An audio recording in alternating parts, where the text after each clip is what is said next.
Hi, I'm David Kawasi. I'm a junior at Carver, and I'm proud to present the first episode of SGN at Carver.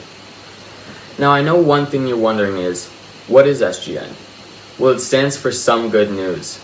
Over the past year, the world has faced some of its most trying times, and so with the help of WHYY, we decided to show Carver the good and exciting things that are happening to try and brighten everyone's life a little bit more.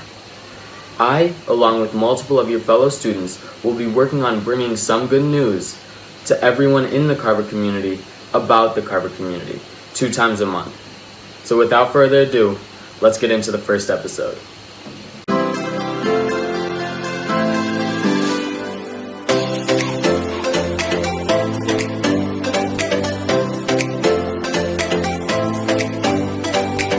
Name's Tania.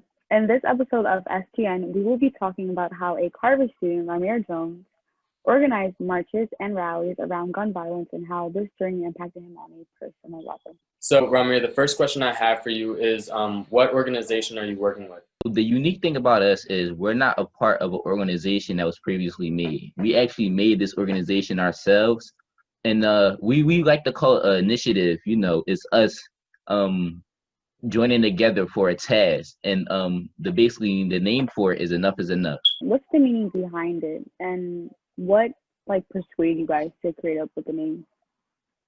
So the meaning behind Enough is Enough is us being fed up with everything that's happening in our communities, whether it's death by guns, whether it's people not voting, all of these things that contribute to the inequities in our community. And we're finally putting our foot down to say that this is enough, we're fed up, and it can't continue no longer, and we need change. Another question I have for you is, what did you accomplish this summer? So this summer, one of the things that we really like to highlight is that we had voter registration, expungement clinics, and also trauma clinics.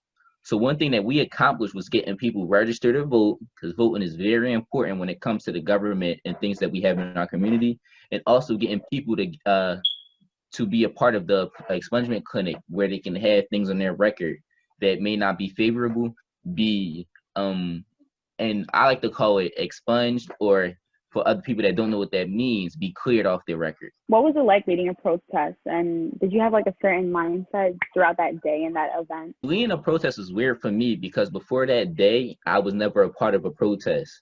So it was kind of figure it out while you're doing it type thing, because if you haven't done something before, you got to really do your research to figure out how it's done. And then in person, when you're actually doing it, it's a different feeling that you never felt before. So just navigating through all of that was kind of weird and different. How were you able to find all of the youth to work with you this summer? So we was actually brought together by Councilman Isaiah Thomas. Someone actually came to him with a problem and a solution, and he came up with the idea to put together a group of individuals, which is mostly youth, that could help him tackle these problems and solutions. So we weren't actually brought together by different people or different organizations, but it was actually by one person, which is our council member, Isaiah Thomas. So going back to your council member, Isaiah Thomas, who brought up the idea specifically? Was it him, or was it just somebody that worked within the community that pitched that idea? So it was actually somebody that worked within the community, someone by the name of Ike Rowe. He is an advocate when it comes to gun violence and the people affected by it. He actually runs a very popular social media page called Unsolved Murder Mysteries. Now, on that page, he talks a lot about gun violence and the different cases in our community. So once council member Isaiah heard, hey, I need help with X, Y, and Z, it clicked to him to help him by joining him with other people that are also passionate about this topic. Did being African American yourself change the mindset that you had during or about the protest? So my mindset wasn't really tied around being African American, but it was more being a part of an impoverished community. Violence doesn't happen because you're African American. It most likely happens because you're in an impoverished neighborhood where the community doesn't get enough resources, so they're subjected to different things that wouldn't really happen if they was well off. How did the coronavirus take a play in the protests and just your summer in general? So coronavirus actually added another level of complexity. Usually when you're doing a march or a rally, it's a lot of people in a small group. So just trying to follow CDC guidelines, you had to yell through masks. it was pretty hot. One of the days, I believe it reached up to like 90 degrees. So you can imagine how it can actually be walking 5 miles with a mask on, trying to not catch COVID while doing a march. Yeah. And also Yeah. just not being too close to people, 6 feet apart, but you're Part. walking in a group. So, just trying to stay a good distance away from each other was also complex. And then even having a component in our budget to actually fund having masks just in case somebody didn't, Right. all this played a part into how complex it made things for our march. So, do you think that this is going to be a continuous program, or was it just for this summer? After the summer's outcome, we actually had 2 marches. After the first one, we said we definitely had to have another one. So over the winter and into the summer, we're going to be doing a lot of research and even teaming up with organizations. So the next time we do a march, it could be more impactful, bigger, and it can help more people.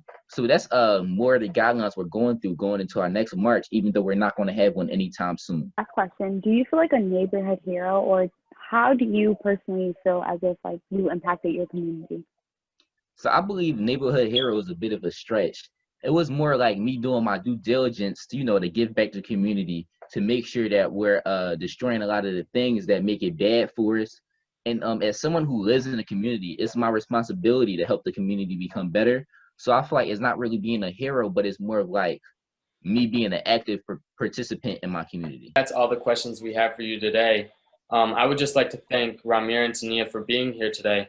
And I would also like to thank the WHYY program, as well as our writers and editors, for helping us bring you the first episode of many of Some Good News.